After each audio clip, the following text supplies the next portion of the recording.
This is the X-Zone Broadcast Network, broadcasting worldwide on broadcast affiliates and satellite program providers, including CNN Broadcast Network, Sirius Satellite Network, Star Media, Good News Radio Network, Angel Broadcast Network, Wiki Broadcast Network, and WPBN TV. For more information on the X-Zone Broadcast Network, visit us at www.xzbn.net.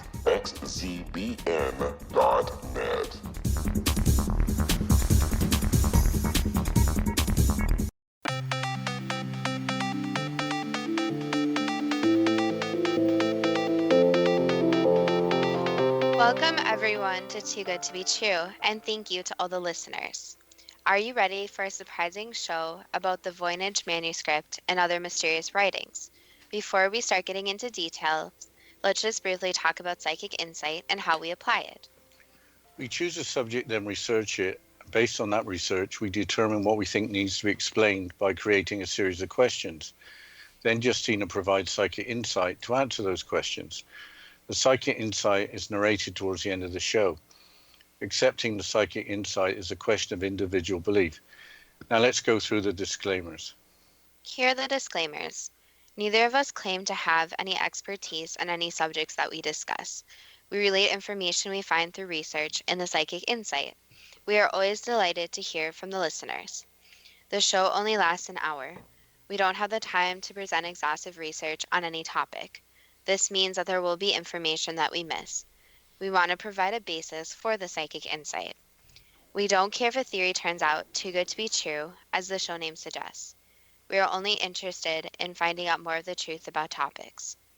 Spirit can only relate insight that is appropriate for our time in history. Free will cannot be affected. Only comments that are appropriate for our time can be given through the psychic insight. Much of the subject matter in shows may have already been covered many times in other media. We want to look into subjects in a new, different way and be thought-provoking. We are not good with pronouncing names. We apologize. And finally, neither of us have expertise in investigating secret writings, nor in decoding unknown texts. If we have misstated anything, we apologize in advance. Thank you, Justina, for letting me choose the subject of the Voynich manuscript and other mysterious writings.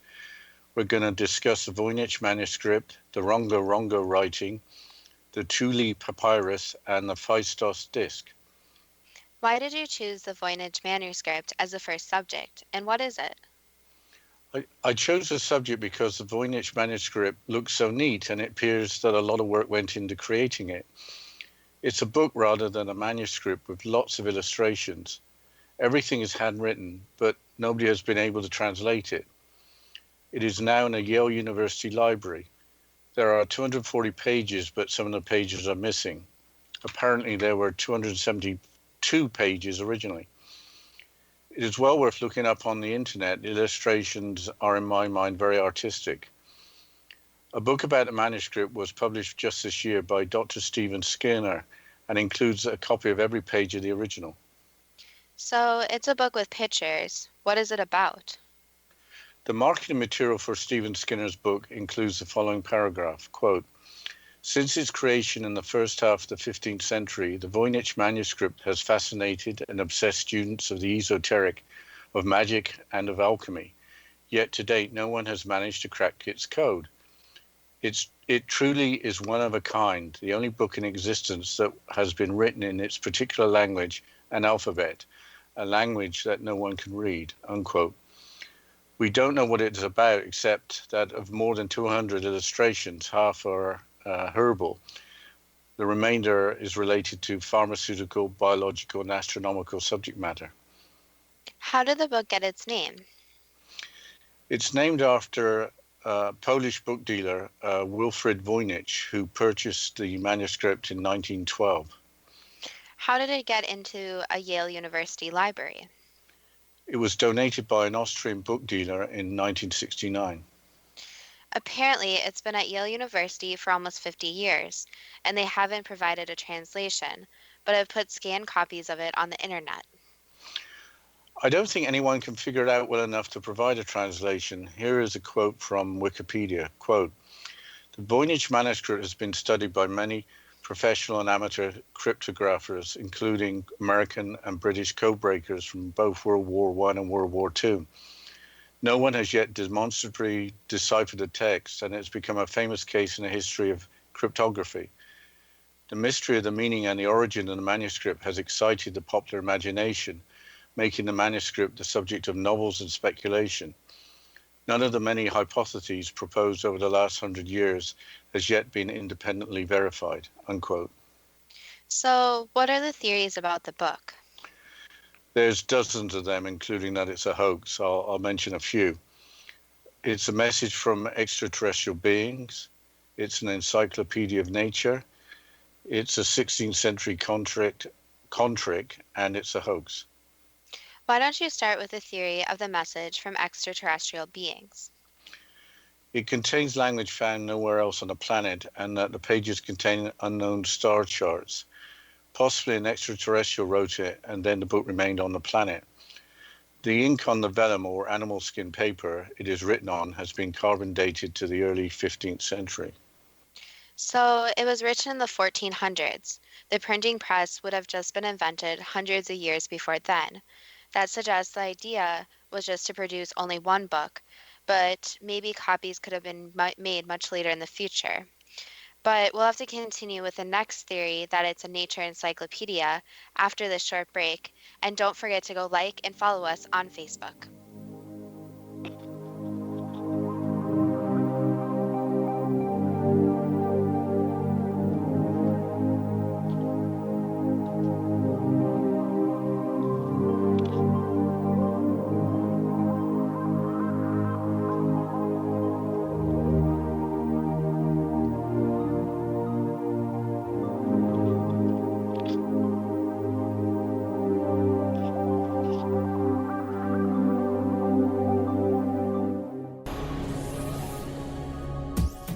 This is the X-Zone Broadcast Network, broadcasting worldwide on broadcast affiliates and satellite program providers, including CNN Broadcast Network, Sirius Satellite Network, Star Media, Good News Radio Network, Angel Broadcast Network, Wiki Broadcast Network, and WPBN TV. For more information on the X-Zone Broadcast Network, visit us at www.xzbn.net.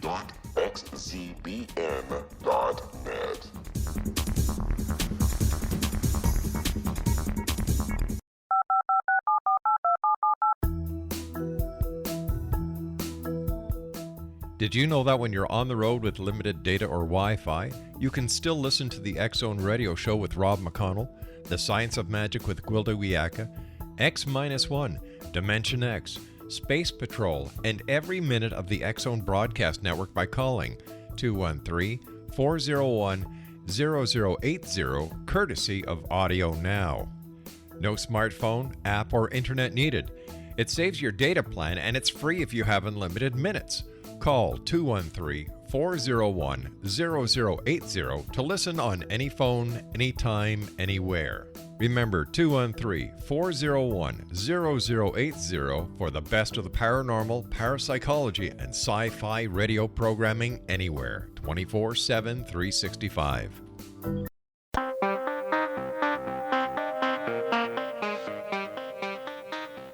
Welcome back to Too Good to Be True. And before the break, we were talking about the Voynich manuscripts and some possible translations or explanations about what it's about.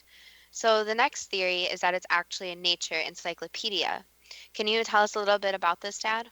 Yeah, here is a quote from Professor Stephen Bax, Professor of Applied Linguistics at the University of Bedfordshire. Quote, "The evidence shows that the manuscript is not a hoax and is probably an explanatory treatise on nature. The script was possibly devised to encode a previous unwritten language or dialect, perhaps by a small community, which later died out or disappeared," unquote. But if you were going to write an encyclopedia, you would want to inform people, probably meaning you would want to produce lots of copies. Well, let's move on to the idea that it's a 16th century con trick. This is interesting because the theory involves Dr. John Dee, a mystic and astrologer from the court of Elizabeth I of England. A colleague of Dee's, Edward Kelly, a noted fraudster, was supposed to have written the book, with Dee selling it for a profit. This theory doesn't fit in with the carbon dating, as John Dee lived in the 15 to 1600s. Let's move on to the hoax. But if it had been carbon dated to the early 15th century, it must have been a very clever hoax. That seemed to be accounted for by Stephen Worrell, a journalist for the BBC, who inspected the book in 2014. He made the following comments, quote, "I believe the manuscript is a forgery by Wilfrid Voynich himself. One of the most common tropes in the history of forgery is that a rare book dealer discovering previous unknown manuscripts. Voynich is known to have had just the magic touch. He is also said to have acquired a large supply of vellum and to have used his knowledge of chemistry gained at the University of Moscow to replicate medieval inks and pigments," unquote. I had to look up the word tropes. I think it means things that occur a lot. That's interesting and plausible, but I would have expected that Yale University would have done its homework on the book before accepting it, even if it was donated. Having some missing pages might suggest that the manuscript is authentic. If you were to create a forgery, why have missing pages? Is there anything else we should know about the book? Yes, Professor Stephen Bax, who we had mentioned earlier, claimed in 2014 that he had deciphered 14 characters of the script and can read a few items of text. This includes the words for coriander, hellebore, and juniper, next to drawings of the plants. He also claims that he's also identified the word for Taurus, written beside an illustration of Pleiades, a star cluster in the constellation Taurus. If there is some translation, assuming it is correct, then that suggests that the book is not a hoax. Why go to all the trouble of coding up words just for a joke? If you were that smart, probably, you could have made much more profitable use of your time. Is there anything else known about the Voynich manuscript? There's an article from the Russia Beyond website dated April the 20th of this year. Mathematicians at the Russian Academy of Sciences Institute of Applied Mathematics believe they are some way to cracking the code. Here is a quote from the Russia Beyond website. Quote, "After conducting a statistical analysis of the text, Russian experts believe it's encrypted in the following way. Vowels and spaces are removed from the text. The collection of symbols is united in a new text, bestrewed with spaces beforehand. They estimate that about 60% of the text is written in English or German, and the other part in one of the Romance languages, possibly Italian or Spanish or even Latin. So I don't know why understanding the text can be important today, because judging by the drawings, it explains in what part of the year you need to sow poppy seed in order to later obtain opium," said the researcher's co-author Yuri Orlov, adding that it's impossible to restore the entire text without vowels because there are various interpretations of the most important words, unquote. So it looks like we are not getting a translation anytime soon. But what other non-translatable mysterious writings are there in the world? There are the mysterious Rongo Rongo writing of Easter Island. You've been trying to talk about Easter Island for months, so that's why we're talking about mysterious writings? That's not true. It all started with the Voynich manuscript, and there had to be other similar writings that can't be translated. It just so happens there is the Rongo Rongo writing, which just happens to have been found on Easter Island.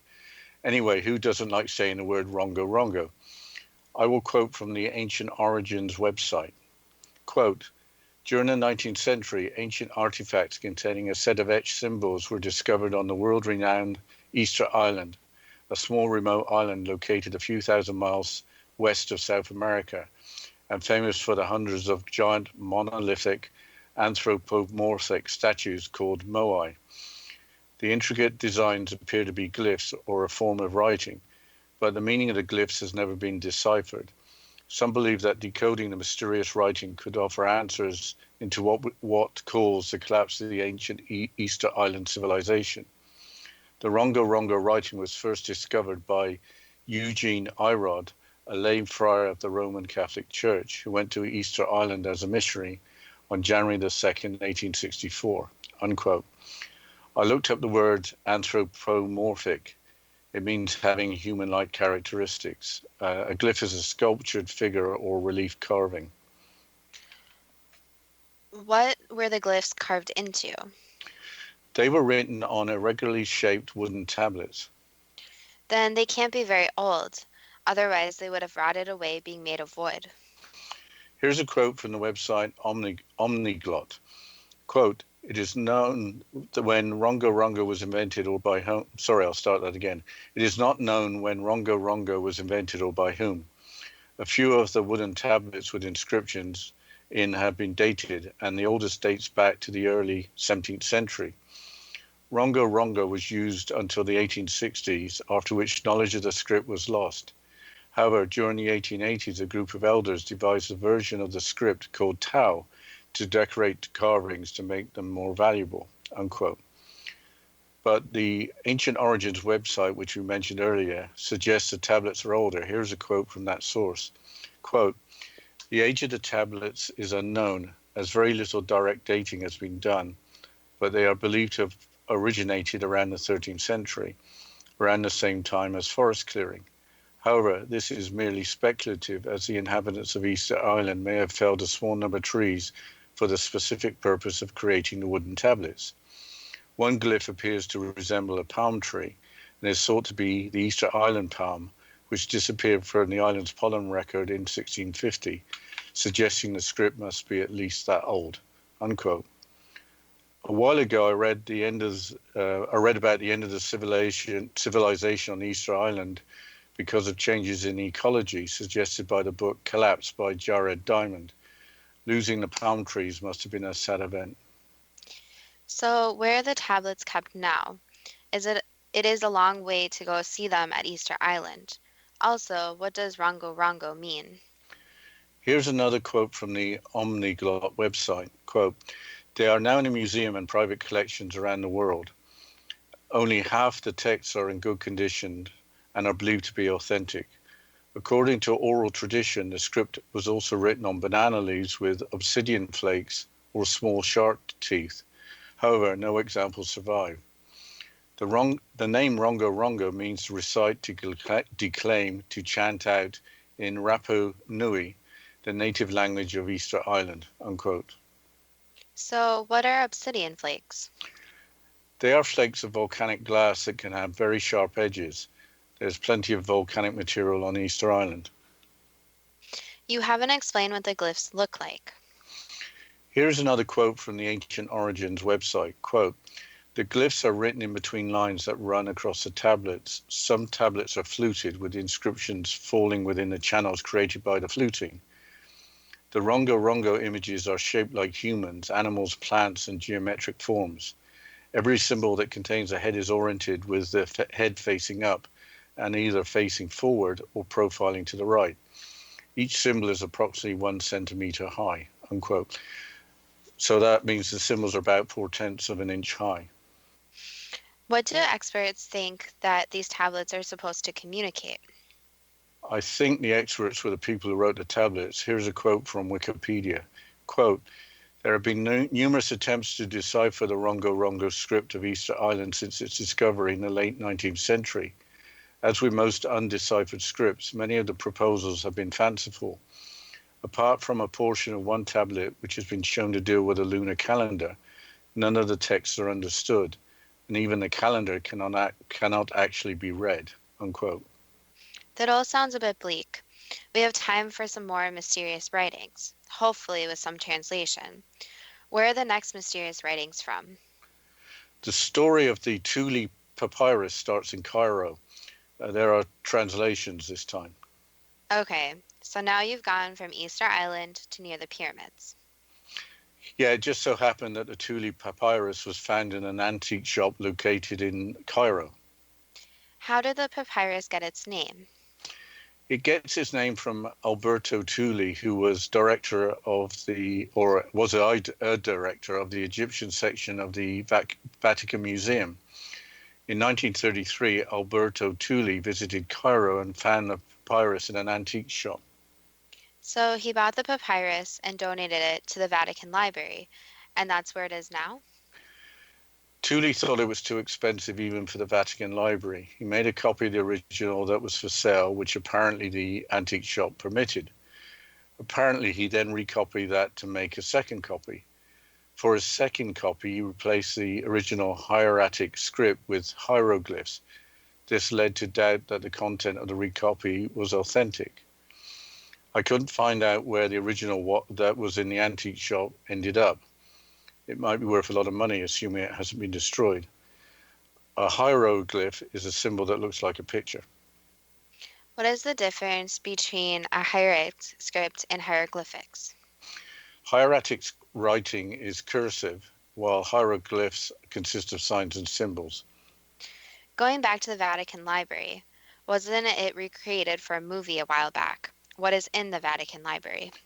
Yeah, the movie was Angels and Demons from the book by Dan Brown. The library has a massive collection of books, ancient and modern. It is open for visiting to anyone who can document their qualifications and reason for research. You can now access some of the content online.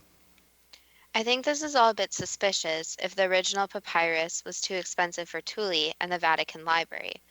Why was it for sale in an antique shop and not sold in a posh auction, unless the history of it was to be kept hidden? Also, why doesn't anyone seem to know where the Thule's recopy, now known as the Thule manuscript, ended up?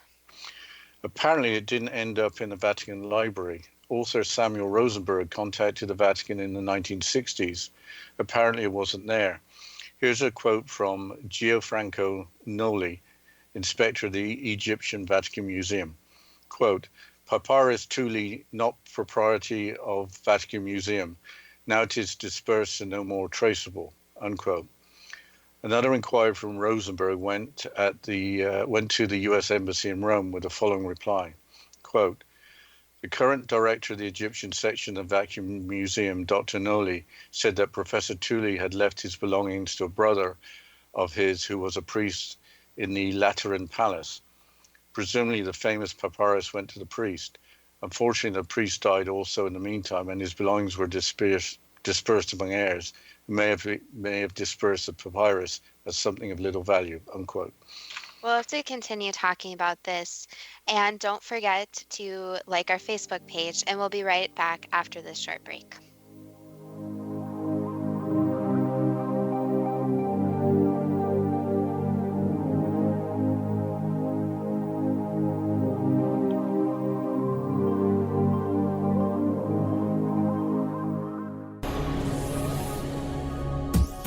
This is the X-Zone Broadcast Network, broadcasting worldwide on broadcast affiliates and satellite program providers, including CNN Broadcast Network, Sirius Satellite Network, Star Media, Good News Radio Network, Angel Broadcast Network, Wiki Broadcast Network, and WPBN TV. For more information on the X-Zone Broadcast Network, visit us at www.xzbn.net.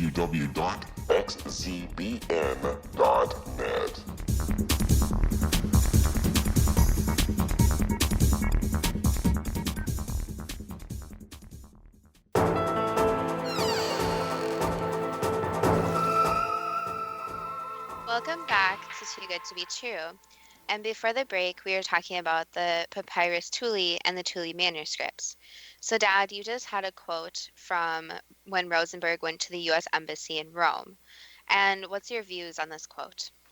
Yes, the Vatican, or the Egyptian section of the Vatican Museum, seemed to think that the papyrus had ended up with one of Alberto Thule's brothers. And there's a second story that one of Alberto's brothers, Monsignor Augusto Thule, with Alberto jointly discovered the manuscript in 1934, again in a Cairo antique shop.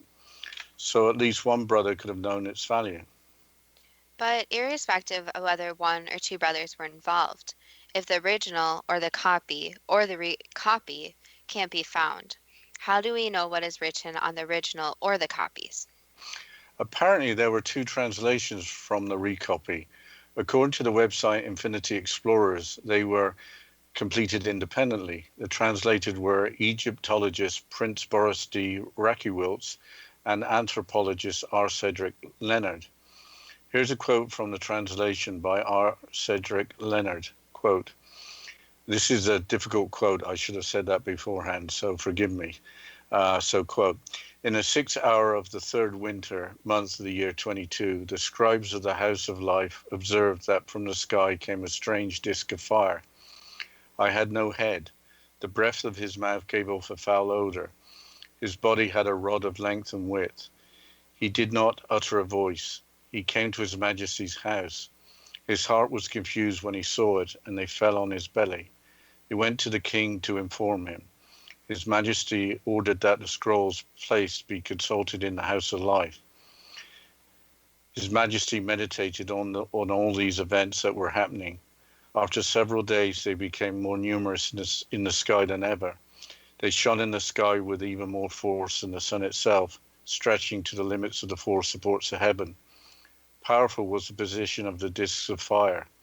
The king's army watched with his majesty in their midst. It was after the evening meal that the disc rose further into the sky to the south. Fish and birds then fell from the sky, a wonder never before lived since the founding of the country. And his majesty caused incense to be burned to appease the heart of the Amun-Ra god of the two lands. And he ordered that the event be recorded for his majesty in the annals of the house of life to be remembered forever, unquote. The common interpretation is that the disk of fire and the additional disks of fire in the translations were extraterrestrial spacecraft. The other translation by Prince Boris de Raciwilz has a similar content, but Cedric Leonard's translation is easier to read and understand. When was this supposed to have happened? In ancient Egypt during the reign of Thutmose III, the pharaoh Thutmose III ruled for almost 54 years rather. His reign is usually dated from April the 24th, 1479 BC to March the 11th, 1425 BC. So the events in the translations were supposed to have occurred about 3,500 years ago. Could the disk of fire be anything else? I couldn't find an alternative theory, but the entire story is controversial. There's both belief and non-belief in the story. This scenario of finding an expensive ancient papyrus in an antique shop in the 1930s and being allowed to copy it seems like something out of a movie script. Then the original copy and recopy all seem to have disappeared. But based on a previous episode for another ancient civilization, extraterrestrial spacecraft being observed in ancient Egypt would not have been a unique occurrence. Let's switch topics. Our last mysterious writing is the Phaetus disc, spelled Phaistos. It sounds Greek. Yes, it was found on the island of Crete in 1908, and it is made of fired clay, and it is about 16 centimeters or about 6 inches in diameter. It was discovered by Italian archaeologist Luigi Pernier, who was looking for artifacts from the Minoan civilization. It is thought to be up to 4,000 years old. There was another episode with clay tablets, which mentioned the Minoan civilization and the island of Crete. That's correct, and not on purpose. I should mention that the island of Crete is between Turkey and Greece in the Aegean Sea and is the largest Greek island. The Minoan civilization flourished between 2600 to 1100 BC. What is known about the disc besides that it is smaller than a frisbee? There are hieroglyphics or sets of glyphs or symbols on both the faces. According to a Huffington Post article dated October the 28th, 2014, the meaning of some of the characters is now understood. Two academics have been working on a translation. Dr. Gareth Owens, a professor located in Crete, and Dr. John Coleman, a professor at Oxford University. Here is a quote from the article. Quote, "The disc can be read in a spiral direction from the outside rim to the inside. Using what previous studies have shown about Cretan hieroglyphics and the scripts Minoan Linear A and Mycenaean Linear B from ancient Greece, the researcher was able to identify three key words. IQEQURJA, which may mean pregnant mother and or goddess. IQE, which may mean mother and or goddess, and which appears repeatedly on the disc. And then IPEPAGJE, or IQE-PHAE, which may mean shining mother or goddess. Owens concluded that the disc may contain a prayer to a Minoan goddess, unquote. There's a TED talk online by Dr. Owens on YouTube deciphering the symbols on the disc. So the disc isn't that mysterious. It was probably made as a prayer to a Minoan goddess. The disc being authentic is controversial. More people might think it is real now, but in a New York Times article dated July the 30th, 2008, there is some pretty outspoken content claiming that the disc is a fake. I will quote from the article. Quote, in the current issue of Minerva, an art and archaeology journal, Jerome M. Eisenberg calls the famous Phaistos disc, thought to be a story or sacred text of unknown but ancient origin, a fraud. The flat circular clay disc is about 6 inches in diameter, and its purpose and stamped pictographic script have been the subject of scholarly debate over the last century. Until now, most scholars believe that Luigi Pernia, an Italian archaeologist, excavated the Phaistos disc in Crete in 1908. Dr. Eisenberg asserts that Mr. Pernia created the disc himself because he was jealous of the accomplishments of archaeologists like Federico Haber, who had discovered the earliest legal code found in Europe in Crete in 1884, and Arthur Evans, who excavated a palace at Knossos, also in Crete. In the article, Dr. Eisenberg builds a case to prove the disc is forged using painstaking detail about its symbols, discovery site, and composition.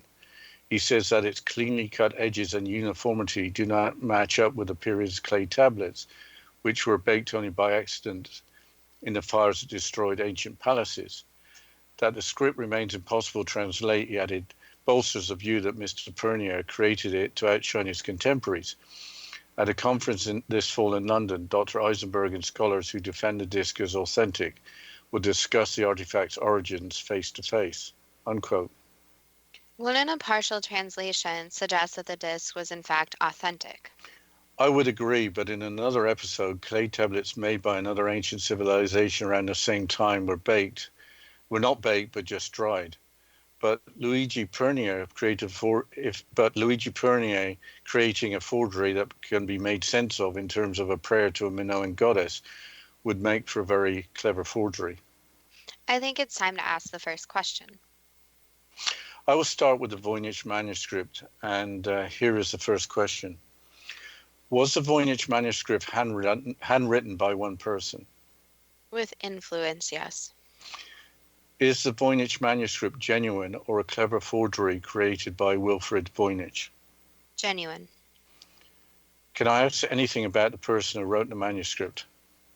Yes, it was someone who had knowledge from far away. Can I ask where far away is? Not Earth. How old is the manuscript? Is it from the early 15th century, as suggested by carbon dating? Around that time, yes. Who did Wilfrid Voynich purchase the manuscript from? Basically, just from a random person who had it in their belongings, who did not see it as very important. Where was the manuscript hidden all the years before it was purchased by Wilfrid Voynich? It was in some belongings, so it wasn't really hidden, but instead misplaced. Why did the Austrian book dealer who donated the manuscript to Yale University, I'll ask the question again. How did the Austrian book dealer who donated the manuscript to Yale University get hold of the manuscript? Just by transfer and handing down of possessions. What does Yale University know about the manuscript? Not too much about it. Basically a time period and small details about it, but no real picture of the manuscript has happened.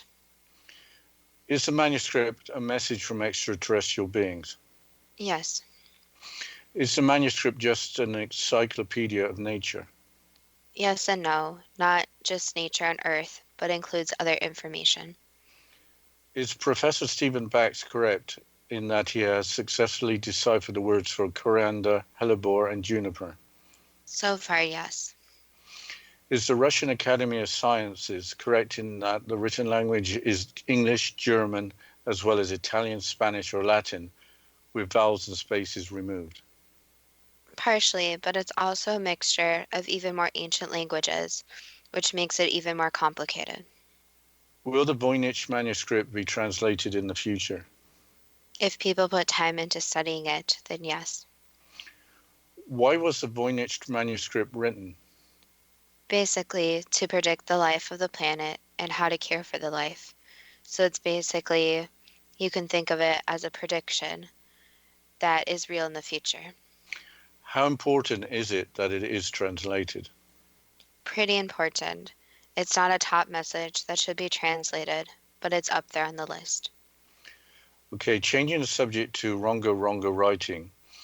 Is the Ronga Ronga writing associated with the collapse of the ancient Easter Island civilization? Yes. Where did the Easter Islands people originate from when they populated the island? Basically, at that time, the Earth looked very different. So they came from the main continent, which you can think of kind of squished together, and came from modern day, more Middle East or Africa. The previous question assumed a sea crossing, but how did people travel vast distances to reach Easter Island? So basically, it wasn't too far for them to actually reach it, and they had different means of traveling, including obviously walking. Were the tablets made from the last trees that were on Easter Island before recent times? There were trees at one point, yes, but those trees were cut down and basically just couldn't survive there anymore. How did the tablets survive so long being made of wood? Because they were covered in a special substance. How old are the tablets? Basically, back to the 11th century. What caused the population of Easter Island to crash? They ran out of resources. Was that associated with changing climate? Yes. Are the tablets records from a civilization that was dying out? Yes. I think you need to take us into a break, Justina. Yes, after this short break, we'll continue with the questions and the psychic insight, and go like us on Facebook under Too Good to Be True.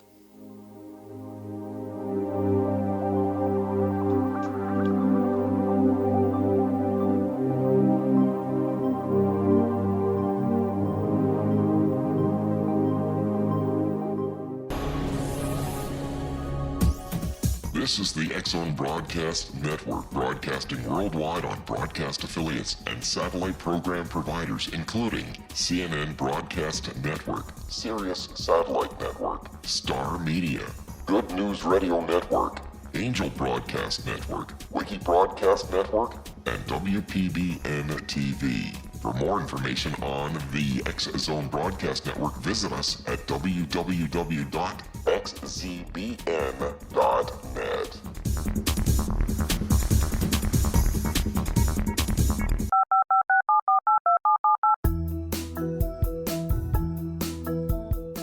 Did you know that when you're on the road with limited data or Wi-Fi, you can still listen to the X-Zone Radio Show with Rob McConnell, The Science of Magic with Gwilda Wiyaka, X-1, Dimension X, Space Patrol, and every minute of the X-Zone Broadcast Network by calling 213-401-0080, courtesy of Audio Now. No smartphone, app, or internet needed. It saves your data plan and it's free if you have unlimited minutes. Call 213-401-0080 to listen on any phone, anytime, anywhere. Remember 213-401-0080 for the best of the paranormal, parapsychology, and sci-fi radio programming anywhere, 24/7, 365.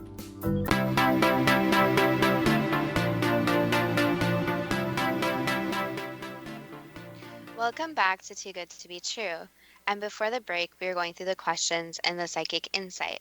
So, Dad, can you please continue with the questions? Yeah, we were talking about the tablets from Easter Island. What are the tablets about? Basically, about how they survived, their basic survival. Was there a message in the tablets?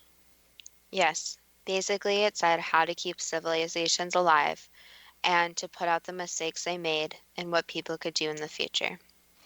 How important is it that they get translated? At this point, technology has increased greatly, so the only importance really to translate them is to learn about ancient about the ancient civilizations, since they all have keys about this ancient civilization and others. Is the book Collapse by Jared Diamond correct in its theory for the dying out of the civilization on Easter Island? Most of it, yes. Changing the subject to the Thule papyrus, was the original for sale in an antique shop in Cairo in 1933 or 1934 genuine? Yes and no. It was a copy, but it was an yes and no. It was a copy, but it was an exact copy. Did Alberto Thule actually visit the antique shop in Cairo with his brother in 1934? Yes. What happened to the original papyrus or the exact copy of it? It was burnt. What happened to the copy made by Alberto Thule of the manuscript from the antique shop? It's been hidden. What happened to the recopy made by Alberto Thule of the manuscript? That was also destroyed. Why was the first copy made by Alberto Thule hidden? Because of the information it contains. Why did Alberto Thule turn hieratic script into hieroglyphs? Because the hieroglyphs unlock, basically, a lot of the secrets. So Alberto Thule knew what he was doing. Yes. Are there sources of ancient texts that would change our views of already provided information if they were made public? Yes. Are the translations by Prince Boris de Raciwilz and by R. Cedric or Cedric Leonard accurate? Not fully, no. Was the content of the papyrus from the reign of Thutmose III about 3,500 years ago? Yes. Were the discs of fire actually extraterrestrial spacecraft? Yes. Did extraterrestrials help the ancient Egyptians? Yes. Changing the subject to the Phaetos disc, was the disc discovered on the island of Crete by archaeologist Luigi Pernia in 1908? Yes. Is the disc 4,000 years old? Yes. Are the partial translations by Gareth Owens and John Coleman correct that some of the characters mean mother or goddess? Yes. Is the disc a prayer to the Minoan goddess? In a way, yes, but not just for one goddess. Do the tablet characters have cleanly cut edges and uniformity that do not match up with the period's clay tablets? Yes. What happened during the conference in the fall of 2008 where opponents and proponents of the disc's authenticity debated whether the disc was a forgery? Basically, they decided that the disc may not be a forgery and that they needed further research on it and how it could have been made. Will the disc be translated in the future? Possibly. Is it an important translation? No. Are there other discs like this to be discovered? Yes. What is the point of all these objects with characters that are not fully translated? So language was not something that was so universal. So nobody was forced to learn a language or characters, or even different groups that were near to each other had slightly different ways to write. So now, it now seems like there are universal languages which most people speak, which obviously is usually English, at least in the United States. However, each language has its own symbols, characters, way of speaking it, way of reading and writing it. So the one message is that language is not universal and is not ever been totally universal. So it is important to learn different languages. So the languages such as, let's take Latin, for example. Not many people already know it, and a lot of people in the future will probably not know it. So it is important to keep up with languages that are not completely spoken. Also, each of these has its own message. They range from messages that are very important that should be translated pretty quickly to messages that they were trying to communicate with different spiritual beings or goddesses they prayed to. And also the other message here is that with the original texts, they do last a long time. So that's why things like tablets or clay, or even if you think about the pyramids, the hieroglyphics last for a very long time because of what they were written onto. So let's put into mind into a society now that writes things on computers, which obviously can be destroyed, or paper, which obviously can be destroyed too. So it's important to remember for the future how to preserve the times and how to preserve what is being done and the lessons from today's society. I think this has already been mostly answered, but what can we learn from these writings? So again, it is to embrace other languages and cultures and to learn about them. So let's take this for example. Let's say that a whole society actually does know some type of ancient language and that the whole society, culture, won't be able to put their message forward since nobody in the future would actually know it, which would be an issue. So it's important to pass on the culture, the language, and basically how to read and write, even if it is not common languages, and also to make sure to preserve information in a correct manner. Take this for example. If there's only one copy of a book that is destroyed, that information is gone forever. However, if there are 50 copies of the book, then the information is more preserved and that information will probably stay throughout time. Okay, thank you, Justina. That was the final answer. Uh, is the Voynich manuscript a genuine document that was written with the assistance of an extraterrestrial influence too good to be true? That depends on what you are prepared to believe. Is the content of the Thule papyrus genuine in documenting extraterrestrials visiting ancient Egypt 3,500 years ago too good to be true? That also depends on what you are prepared to believe. Wow, that was more to this subject than I'd ever expected. Starting with the Voynich manuscript, if the psychic insight is believed, then it is an important document that was written with the assistance of an extraterrestrial influence. Yeah, when starting the episode, I had no idea that the subject of extraterrestrials would pop up. Probably the more than difficult language used was intended to ensure that translation was only to be completed well into the future. Otherwise, why go to all the trouble of handwriting a book if you didn't want anyone to read it? I should add that it's rather incredible that just one original survived over the centuries, now to be freely available on the internet. Changing the subject, the Rongo Rongo writing seems a little sad. It is ironic that the tablets were made out of wood with the trees disappearing. You didn't mention how Easter Island got its name. It was discovered by Dutch explorers on Easter Day in 1772, but something curious came from the psychic insight. Easter Island is 2,000 miles or 3,200 kilometers from the coast of Chile. Yet when the area was first inhabited, according to the psychic insight, the landmasses were all joined together. According to Wikipedia, the Earth's landmass split apart from a single landmass starting about 175 million years ago. That was well before the human race, Homo sapiens, started appearing. That was about 2 million years ago.